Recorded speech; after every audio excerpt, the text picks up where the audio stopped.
ಎಲ್ರಿಗೂ ನಮಸ್ಕಾರ ಸ್ನೇಹಿತರೆ, ವೆಲ್ಕಮ್ ಟು ಅವರ್ ಚಾನೆಲ್. ನಾನಿವತ್ತು ನನ್ನ ಫ್ರೆಂಡ್ ಮನೆಗೆ ಬಂದಿದ್ದೀನಿ ಅಲ್ವಾ. ಸೊ ಹೋಗಿ 1 ಮಂತ್ ಕೋರ್ಸ್ ಕಲಿಯೋಣ ಅಂತೇಳಿ ಜಾಯಿನ್ ಆಗೋಕ್ಕೆ ನಾವೀಗ ಅಡ್ರೆಸ್ ಹುಡ್ಕೊಂಡು ಹೋಗ್ತಾ ಇದ್ವಿ. MG ರೋಡಲ್ಲಿ 2nd ಕ್ರಾಸಲ್ಲಿ ಇದೆ. ಸೊ ಅಡ್ರೆಸ್ ಹುಡ್ಕೊಂಡು ಹೋಗ್ತಾ ಇದ್ವಿ. ಇಲ್ಲಿ ಹೋಗ್ತಾ ಇಬ್ಬರು ಹುಡುಗಿರು ಸಿಕ್ಕಿದ್ರು, ಅವರು ಹುಡುಕ್ತಾ ಇದ್ರು. ಸೊ ನಾವಿಬ್ಬರು ಹುಡ್ಕೊಂಡು ಹೋದ್ವಿ. 2nd ಕ್ರಾಸಲ್ಲಿದೆ MG ರೋಡಲ್ಲಿ. ಪಾರ್ಲರ್ ಅವರು ಏನು ಹೇಳ್ತಾರೆ ಅಂತ ಕೇಳೋಣ ಬನ್ನಿ. ಈ ವಿಡಿಯೋದಲ್ಲಿ ನೋಡಿ, ಎಲ್ಲೂ ಸ್ಕಿಪ್ ಮಾಡಬೇಡಿ, ವಿಡಿಯೋ ಕೊನೆವರೆಗೂ ನೋಡಿ. ಪಾದಯಾತ್ರೆ ಮಾಡುತ್ತಿದ್ದೇವೆ. ಡುಮಿ ತಿರುಗುರಾಣಿ ಹುಡುಕಾಟ ಶುರುವಾಗಿದೆ. ಪಿಜ್ಜಾ ಅದೆಲ್ಲ ಐತಪ್ಪ, ಎಲ್ಲ ಇನ್ನೂ ಇಲ್ಲ. ಸಿಕ್ತಲ್ಲ.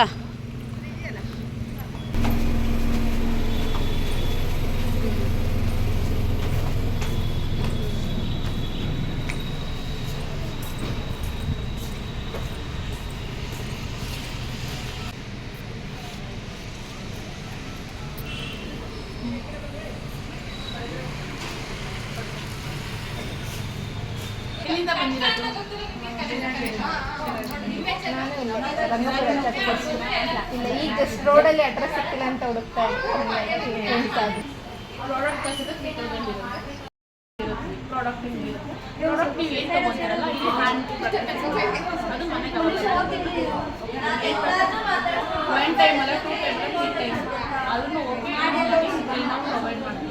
ಬಟ್ ಮನೆ ಐಬ್ರೋ ಥ್ರೆಡ್ ಮಾತ್ರ ಒಂದು ಮನೆಗೆ ಕೊಡ್ತೀವಿ ಪ್ರಾಕ್ಟೀಸಿಗೆ ಅಂತ ಅದ್ಬಿಟ್ಟು ಫಾರಮ್ ಫೀಸ್ ಅಂತ ಇರುತ್ತೆ. ಪ್ರಾಡಕ್ಟ್ 30 ಡೇಸ್ ಇರುತ್ತೆ. ಇದರಲ್ಲಿ ಕಲಿಸೋದಂತ ಐಬ್ರೋ ಕಲಿಸ್ತೀವಿ, ವ್ಯಾಕ್ಸಿಂಗ್ ಇರುತ್ತೆ, ಹ್ಯಾಂಡ್ ಮತ್ತು ಲೆಗ್ಸ್, ಲೈಕ್ ಕ್ಲೀನಪ್ ಇರುತ್ತೆ, ಟ್ಯಾನಿಂಗ್ ಇರುತ್ತೆ, ಆಮೇಲೆ ಫೇಶಿಯಲ್ ಇರುತ್ತೆ. ಫೇಶಿಯಲ್ ಟ್ಯಾನಿಂಗ್ ಆದಮೇಲೆ ನೆಕ್ಸ್ಟ್ ಪೆಡಿಕ್ಯೂರ್ ಮೆನಿಕ್ಯೂರ್ ಇರುತ್ತೆ. ಒಂದು ಹೇರ್ ಸ್ಪಾ ಒಂದು ಪ್ರೊವೈಡ್ ಮಾಡ್ತೀವಿ. ಹೇರ್ ಕಟಿಂಗ್ ಎಲ್ಲ, ಹೇರ್ ಕಟ್ಟಿಂಗು, ಯು ಕಟ್ಟು, ವಿ ಕಟ್ಟು, ಒಂದು ಫೆದರ್ ಇಷ್ಟು ಕಟ್ಟಿಂಗ್ ಇದೆ. ಇದು ಬೇಸಿಕ್ ಬೇಸಿಕ್ ಒಂದು ಪಾರ್ಲರ್ ಓಪನ್ ಮಾಡಲಿಕ್ಕೆ ಬೇಸಿಕಲಿ ಕಲಿಬೇಕಿದೆಯಲ್ಲ ಅದು. ಇದು ಸ್ಯಾರಿ ಡ್ರಾಪಿಂಗ್ ಎಲ್ಲ ಇದೆ. ಸ್ಯಾರಿ ಡ್ರಾಪಿಂಗ್ ಏನು ಹೇಳ್ಕೊಡಲ್ವಾ? ಸ್ಯಾರಿ ಡ್ರಾಪಿಂಗ್ ಇರುತ್ತೆ. ಎಷ್ಟು ಟೈಪ್ಸ್ ಹೇಳ್ಕೊಡ್ತೀರಾ? ಒಂದೇ ಟೈಪ್. ಇದು ಬೇಸಿಕ್ ಆಗಿರೋದ್ರಿಂದ ಒಂದು ಟೈಪ್. ಒಂದು ಸ್ಯಾರಿ ಪ್ಲೇಟಿಂಗ್ ಮಾಡೋದು ಟೈಪ್ಸ್ ಒಂದೇ ಟೈಪ್. ಯಾಕೆಂದರೆ ಒಂದು ಪ್ಲೇಟಿಂಗ್ ಮಾಡೋದು, ಓಕೆ, ಪ್ಲೇಟಿಂಗ್ ಯಾವ ಟೈಪಲ್ಲಿ ಮಾಡಬೇಕು, ಎಷ್ಟು ಪ್ಲೇಟ್ ಮಾಡೋದು, ಹೆಂಗೆ ಕೂರಿಸೋದು ಅನ್ನೋದು ಅದೊಂದು ಇರುತ್ತೆ. ಮತ್ತು ಡ್ರಾಪಿಂಗ್ ಒಂದು ಇರುತ್ತೆ. ಯಾವ ಥರ ಡ್ರಾಪಿಂಗ್ ಮಾಡೋದು ma'am 10 to 6 o'clock 4 packets available ಮಾಡ್ತೀವಿ ನಾವು. ಇದರಲ್ಲಿ 2 ಅವರ್ ಕ್ಲಾಸ್ ಇರುತ್ತೆ. 10 to 12 ಒಂದು, 12 to 2 ಒಂದು, 2 to 4, 4 to 6. 2 hours ನಾವು ಬಂದು 2 hours ನೀವು ಕ್ಲಾಸ್ ಪ್ರೊವೈಡ್ ಮಾಡ್ತೀವಿ. 3000 ಅಮೌಂಟ್ ನಾವು ಕ್ಲಾಸಿಗೆ ಜಾಯ್ನ್ ಆದಮೇಲೆ ಪೇ ಮಾಡಬೇಕಾ? ಆ್ಯಕ್ಚುಲಿ ಈ 14 ಮೆಂಬರ್ಸು 1000 ಅಡ್ವಾನ್ಸ್ ಪೇ ಮಾಡಿ ಹೋಗ್ತಿದ್ದಾರೆ. ಲಾಸ್ಟ್ ಏನಾಯಿತು, ನಾವು ಫಸ್ಟ್ ಬಂದು ಈಗ 150 ಸುಮ್ಮನೆ ಬರೋಲ್ಲ, ಎಷ್ಟು ಕಷ್ಟಪಟ್ಟಿರ್ತಾರೆ ಅನ್ನೋದು ಗೊತ್ತಾಗ ನಾವು ಕಷ್ಟಪಟ್ಟಲ್ಲ ಬಂದಿರೋದು. ಸೊ ಹಂಗಾಗಿ ಅವ್ರಿಗೆ ಫಸ್ಟ್ ಅದೇ ಕೊಡಬೇಕು ಅಂತ ಹೇಳ್ಬಿಟ್ಟು ಅವ್ರಿಗೆ ಬಿಟ್ಟು ಇಂಟ್ರೆಸ್ಟ್ ಇರೋದನ್ನ ನಾವು ಜುಲೈ ಬ್ಯಾಚಿಗೆ ಅಂತ ಅಂದ್ಬಿಟ್ಟು ಕೊನೆಗೆ ಅವ್ರಿಗೆ ನಾವೇ ಫೋನ್ ಮಾಡಿ ಫೋನ್ ರಿಸೀವ್ ಮಾಡಲಿಲ್ಲ. ಸೊ ಆ ಥರ ಇವ್ರಿಗೆ ಈ ಬ್ಯಾಚಲ್ಲಿ ಆಗಬಾರ್ದು, ನೆಕ್ಸ್ಟ್ ಬ್ಯಾಚಲ್ಲಿ ಅಂತ ನಾನು ಇದೆಲ್ಲ ಇಂಟ್ರೆಸ್ಟ್ ಇದೆ ಬೇಡ ಫಾರಮ್ ಫಿಲ್ ಮಾಡಿಬಿಟ್ಟು ಒಂದು 500 ಅಮೌಂಟ್ ಕೊಟ್ಟು ಅವ್ರು ಸೀಟ್ ಬುಕ್ ಆದ್ರೆ. ಮತ್ತೆ ಈಗ ನೆಕ್ಸ್ಟ್ ಈಗ ಹಂಗೆ ಆಯಿತು. ಲಾಸ್ಟ್ ಟೈಮ್ ನಮ್ಮದು ಅವ್ರಿಗೆ ಇಂಟ್ರೆಸ್ಟ್ ಇತ್ತು ಅಂತ ನಾವು ಸೀಟ್ ಕೊಡಲಿಲ್ಲ. ನಾವು ಆಲ್ರೆಡಿ ಫಾರಮ್ ಫಿಲ್ ಮಾಡ್ಕೊಟ್ಟಿದ್ದೆ, ಅವ್ರಿಗೆ ಅಂತ. ಬಟ್ ಲಾಸ್ಟ್ ಟೆಸ್ಟಿಗೆ ಅವ್ರು ಕ್ಲಾಸ್ ಸ್ಟಾರ್ಟ್ ಆಗಿ 3 days ನಾವು ಕಂಪಲ್ಸರಿ ನಾವು ಫೋನ್ಗೆ ಟ್ರೈ ಮಾಡಿದ್ವಿ. ಅವ್ರಿಗೆ ಬರಲಿಲ್ಲ ಅವರು. ಹಂಗಾಗಿ ಓಕೆ, ನಾವು ಇವಾಗ ಫಾರಮ್ ಫಿಲ್ಅಪ್ ಮಾಡಿ 150 ಜೊತೆ 500 ಅಡ್ವಾನ್ಸ್ ಮಾಡೋದು ನಿಮ್ಮ ಸೀಟ್ ಬುಕ್ ಆಗಿರುತ್ತೆ. ಈಗ ನಾವು ಪ್ರಾಡಕ್ಟ್ಸ್ 3000ಗೆ ಪೇ ಮಾಡ್ತೀವಿ ಅಲ್ವಾ?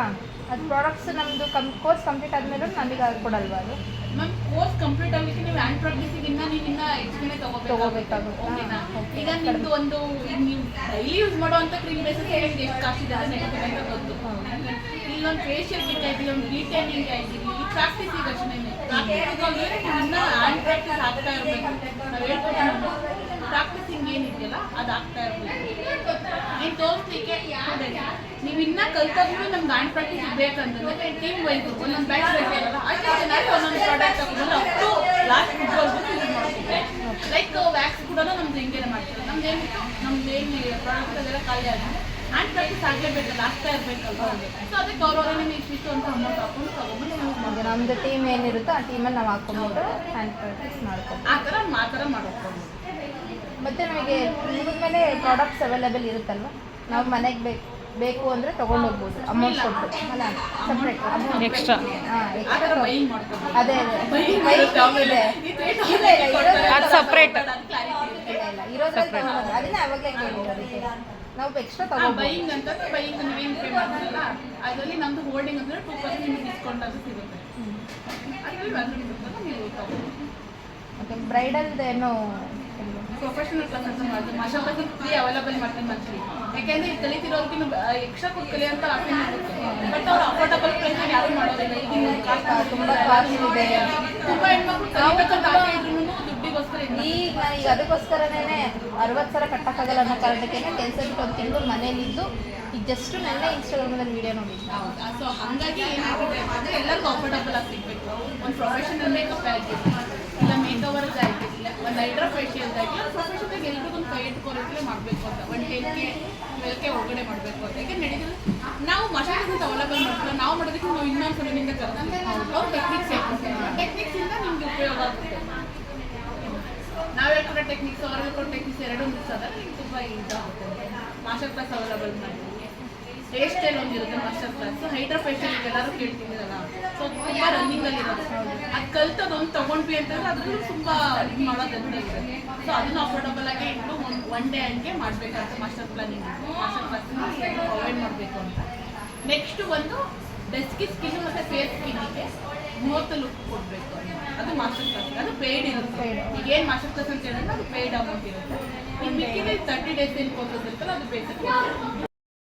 ಜುಲೈ 1 ಸ್ಟಾರ್ಟ್ ಆಗುತ್ತೆ.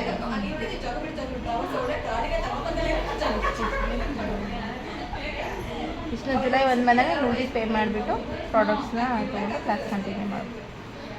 ಅಂದರೆ ಕ್ಲಾಸ್ ಸ್ಟಾರ್ಟ್ ಆಗಿದ್ದ ತಕ್ಷಣ ಎಲ್ಲರೂ ಕುತ್ಕೊಂಡು, ಯಾಕೆಂದರೆ ಎಲ್ಲರದು ಪರಿಸ್ಥಿತಿ ಒಂದೇ ರೀತಿ ಇರಲ್ಲ. ಸೊ ಹಂಗಾಗಿ 1 ವೀಕ್ 2 ವೀಕ್ ನಾವು ಟೈಮ್ ಕೊಡ್ತೀವಿ. 1 ವೀಕ್ ಒಂದು 10 ಡೇಸ್ ಆದರೂ ನಾವು ಟೈಮ್ ಕೊಡ್ತೀವಿ.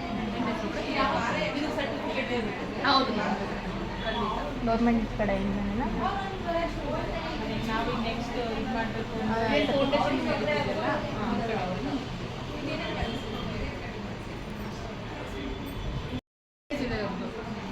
ಅದೇ ಇವ್ರ ಬ್ಯಾಚ್ ಹೋದ್ಮೇಲೆ ನಮ್ಮ ಬ್ಯಾಚ್ ಸ್ಟಾರ್ಟ್ ಆಗೋದು.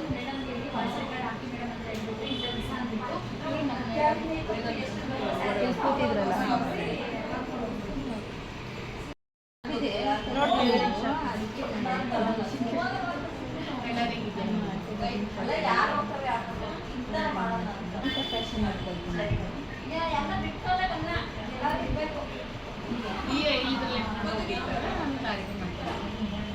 ಇಲ್ದಂಗೆಲ್ಲ ಹೇಳಿದ್ದೀನಿ ನಾನು ಅನ್ಕೊಂತೀನಿ. ಬಟ್ ನಿಮ್ಗೆ ಏನಾದ್ರು ಎಕ್ಸ್ಟ್ರಾ ಮೇಡಮ್ ಅಂತಂದರೆ ನಮ್ದು ಬ್ಯಾಚಸ್ ಅಂದರೆ ಈಗ ಟೈಮಿಂಗ್ಸ್ ಕೇಳ್ತಾರೆ. ಈಗ ಹೆಣ್ಮಕ್ಳೇ ಆಗಿರೋದ್ರಿಂದ ಒಬ್ಬರು ಗಂಡನ ಕಲಿಸಿ ಮಕ್ಕಳು ಕಲಿಸಿ ಬರೋವಂಥವ್ರು ಇರ್ತಾರೆ, ಟೈಮಿಂಗ್ಸ್ ಮಾಡಿ ಮಾಡ್ಕೊತಾರೆ. ನಮ್ಮ ಫಸ್ಟ್ ಬ್ಯಾಚಲ್ಲಿ 30 to 15 ಮೆಂಬರ್ಸ್ ಇದೆ. ಸೆಕೆಂಡ್ ಬ್ಯಾಚಲ್ಲಿ 20 ಮೆಂಬರ್ಸ್ ಇದೆ. ಥರ್ಡ್ ಬ್ಯಾಚಲ್ಲಿ 18 ಮೆಂಬರ್ಸ್. ಫೋರ್ತ್ ಬ್ಯಾಚಲ್ಲಿ 12 ಮೆಂಬರ್ಸ್. ಅಂದರೆ ಫೋರ್ತ್ ಬ್ಯಾಚ್ ಅಂತಂದರೆ ಆ ಥರ ಅವ್ರವ್ರ ಟೈಮ್ ಪಿಕಪ್ ಮಾಡ್ಕೊಂಡು ಬರ್ತಾರೆ. ಈಗ ಇಷ್ಟೇ ಬ್ಯಾಚಿಗೆ ಹಿಂಗೆ ಬರಬೇಕು ಅಂತಂದ್ರೆ ಅದಕ್ಕೆ ಅವರ ಅನುಕೂಲಕ್ಕೆ ತಕ್ಕನಾಗಿ ಬ್ಯಾಚ್ ವೈಸ್ ಬ್ಯಾಚ್ ವೈಸ್ ಅಂತಂದ್ರೆ ಈಗ ನಾವೆಲ್ಲದೂ ನೋಡ್ಕೋಬೇಕು. ಹೋಮ್ ಮೇಡ್ ವೈಫ್ ಇರ್ತಾರೆ, ಕೆಲಸ ಮಾಡ್ಕೊಂಡು ಇರ್ತಾರೆ, ಇಲ್ಲ ಅವ್ರದ್ದು ಏನಾದ್ರು ಪರಿಸ್ಥಿತಿ ಇದ್ದೇ ಇರುತ್ತಲ್ಲ. ಸೊ ಅದಕ್ಕೆ ಅವ್ರಿಗೆ ಒಂದು ಬ್ಯಾಚಿಗೆ ಫಸ್ಟ್ ಯಾವುದು ಅವೈಲೇಬಲ್ ಮಾಡ್ಕೊಂಡು ಅದೇ ಬ್ಯಾಚ್ ಲಾಸ್ಟ್ ಟೈಮ್ ಬರ್ತಾರೆ. ಅವರು ಮಾಡ್ತೀವಿ ಗೌರ್ಮೆಂಟ್ ಕಡೆಯಿಂದ 20 ಜನ ಆಗಬೇಕು ಅಂತ ಹೇಳಿದ್ರು ಲಾಸ್ಟ್ ಇಯರ್. ಅವರು ನಾವು ಫಾರ್ಮ್ ಎಲ್ಲ ಫಿಲ್ ಮಾಡಿ ಅಮೌಂಟ್ ಕಟ್ಟಿ 300 ಹೋಗಿದ್ವಿ. ಒಂದು 20 ಜನ ಆಗಲಿಲ್ಲ ಅಂತಂದ್ರೆ ಸುಮ್ಮನೆ ನೋಡೋಣ ಕೇಳ್ಕೊಂಡು ಹೋಗೋಣ. ಇದು ಆಧಾರ್ ಕಾರ್ಡ್ ಎಲ್ಲ ಕೊಟ್ಟು ಅಡ್ಮಿಷನ್ ಆಧಾರ್ ಕಾರ್ಡ್ 2 ಫೋಟೋ ಬೇಕು. ಜೆರಾಕ್ಸ್ ಬೇಕಾ? ಹಂಗಾರೆ ನಾನು ಮಂಡೇನೇ ಬಂದಿದ್ದು. ನಾನು ಜೆರಾಕ್ಸ್ ತೊಗೊಂಬರ್ಲಿಲ್ಲ, ಡೈರೆಕ್ಟ್ ಆಧಾರ್ ಕಾರ್ಡ್ ತೊಗೊಂಡು. ಓಕೆ ಆಯ್ತು, ಕ್ಲಾಸ್ ಆದಮೇಲೆ ಕೊಡ್ಬೋದು. ನೆಕ್ಸ್ಟ್ ಬ್ಯಾಚ್ ಸ್ವಲ್ಪ ಅಂದರೆ ಪ್ರಾಬ್ಲಮ್ ತುಂಬ ಜಾಸ್ತಿ ಇರುತ್ತೆ. ಒಂದು 6 ಮಕ್ಕಳನ್ನ ನೆಕ್ಸ್ಟ್ ಅದು ಅಂದರೆ ತುಂಬ ಜಾಸ್ತಿ ಮೆಂಬರ್ಸ್ ಆದ್ರೂ ಅನುಕೂಲ ಆಗಬೇಕು. ಕಲೀಲಿಕ್ಕೆ ಬಂದಿದ್ರೆ ನಾವು ಸೇರಿಸ್ಕೊಂಡು ಅವ್ರಿಗೆ ಏನು ಕಲಿಸಿದಂಗೆ ಅದಾಗಲ್ಲ.